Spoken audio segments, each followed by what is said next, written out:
ભાવનગર શહેરના લીલા સર્કલમાં આવેલા કોમ્પ્લેક્સમાં સદ્વિચાર હોસ્પિટલ સહિત અન્ય વ્યવસાયકારોની દુકાનો આવેલી છે, ત્યારે તેના બેઝમેન્ટમાં આગ લાગતા દોડાદોડ મચી ગઈ હતી।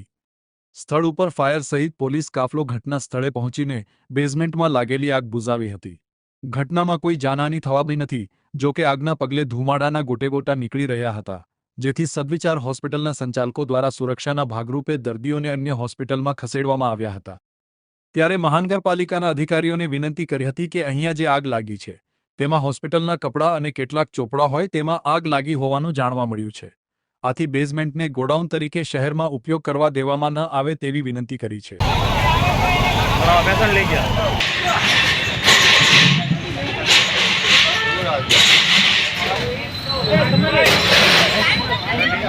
ગાડી લઈ જાઓ, ગાડી લઈ જાઓ, આ લઈ લો ઇલેક્ટ્રિક પેલા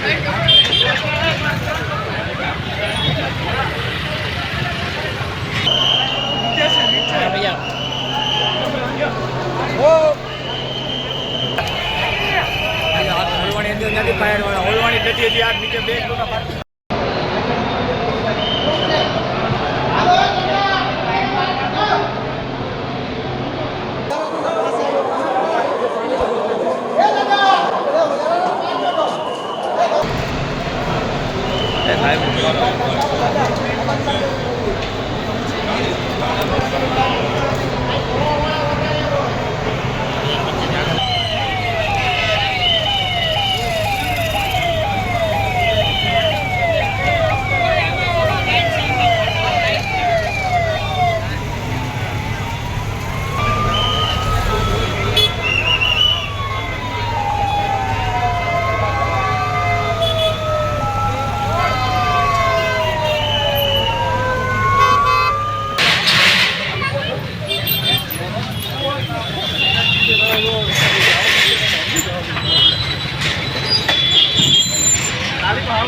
साइड में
પોલીસ સ્ટેશનના જે લીલા સર્કલનો જે વિસ્તાર આવેલ છે ત્યાં આવેલ સદવિચાર જે હોસ્પિટલ જે છે તેના બેઝમેન્ટમાં કોઈ બી કારણસર આગ લાગેલી અને આ આગની માહિતી કોર્પોરેશનને મળતા ફાયર બ્રિગેડની ટીમ, કોર્પોરેશનના અધિકારીશ્રીઓ, હોદ્દેદારશ્રીઓ અહીંયા અને આગેવાનો મોટી સંખ્યામાં અહીંયા આવી ગયેલા છે. ફાયર બ્રિગેડની ટીમ દ્વારા આગને સંપૂર્ણ કાબૂમાં લેવાની કામગીરી હાલમાં ચાલુ છે. સદવિચાર જે હોસ્પિટલના જે દર્દીઓ હતો તેને બી રેસ્ક્યુ કરવામાં આવેલા છે અને હાલમાં આગ જે છે સંપૂર્ણ કાબૂમાં છે. Pradyumansinh Jadeja, chief fire officer, Bhavnagar મહાનગરપાલિકા. આજરોજ બપોરના 4:18 કલાકે ફાયર બ્રિગેડ પર ફોન દ્વારા વર્દી આવેલ કે સિત્સર રોડે આવેલ કોમર્શિયલ બિલ્ડિંગમાં આગ લાગેલ છે. સુરત પૂર્વ ઝોનલ અને ફાયર હેડક્વાર્ટરની બંને ટીમો રવાના થયેલ અને સ્થળ પર તપાસેલ બેઝમેન્ટમાં રાખેલું સ્ટોરેજમાં આગ લાગેલ હતી અને એની હિસાબે આખા બિલ્ડિંગમાં ધુમાડો ફસરી ગયેલ હતો. જેના હિસાબે આપણે 18થી 24 પેશન્ટને દાખલ કરેલા પેશન્ટને બહાર કાઢેલા છે રેસ્ક્યુ કરીને અને અત્યારે આગ કંટ્રોલમાં છે.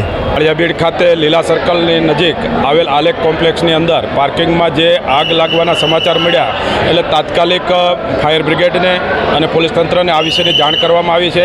અહીંના સ્થાનિક કાર્યકર્તાઓ પણ સ્થળ ઉપર પહોંચી ગયા છે અને તાત્કાલિક ત્યાં પહોંચી અને ફાયર બ્રિગેડની ટીમે પણ પોતાના જાનના જોખમે કોઈ મોટી દુર્ઘટના ન બને એ પહેલાં આ પરિસ્થિતિને કાબૂમાં લીધી છે અને પોલીસ તંત્રએ પણ ખૂબ એલર્ટ રીતે અહીં કોઈ બીજી અઘટિત ઘટના ન બને એ રીતે આ પરિસ્થિતિને કાબૂમાં લીધી છે. એ બદલ હું ફાયર બ્રિગેડની ટીમ અને પોલીસ તંત્ર અને અમારા કાર્યકર્તાઓ સૌને ખૂબ ખૂબ અભિનંદન આપું છું કે અત્યારે સદવિચાર કોમ્પ્લેક્સ જે લીલા સર્કલ ખાતે આવેલું છે ત્યાં આગ લાગવાનો બનાવના સમાચાર મળતા અમારા ભાઈ જાગૃત એવા વિપુલભાઈ અને દિલીપસિંહ દ્વારા મને ફોન કરવામાં આવ્યો કે ભાઈ આગ લાગવાનો બનાવ બન્યો છે. એટલે તાત્કાલિક હું અહીં આવ્યો. જોતા પાર્કિંગની અંદર આગ લાગી છે ને કોઈ ટ્યુશન ક્લાસીસના ચોપડા અને કોઈ હોસ્પિટલના કંઈક કપડાથી આગ લાગ્યો એવો જાણવા મને મળ્યું છે. કોઈ જાનમાલને નુકસાન થયું નથી. એટલે હું ફાયર બ્રિગેડની ટીમનો હૃદયથી દિલથી આભાર માનું છું કે ફાયરની ટીમે સત્વરે આગને કંટ્રોલ કરી લીધી અને બીજો કોઈ બનાવ બનતા અટકાવી દીધો.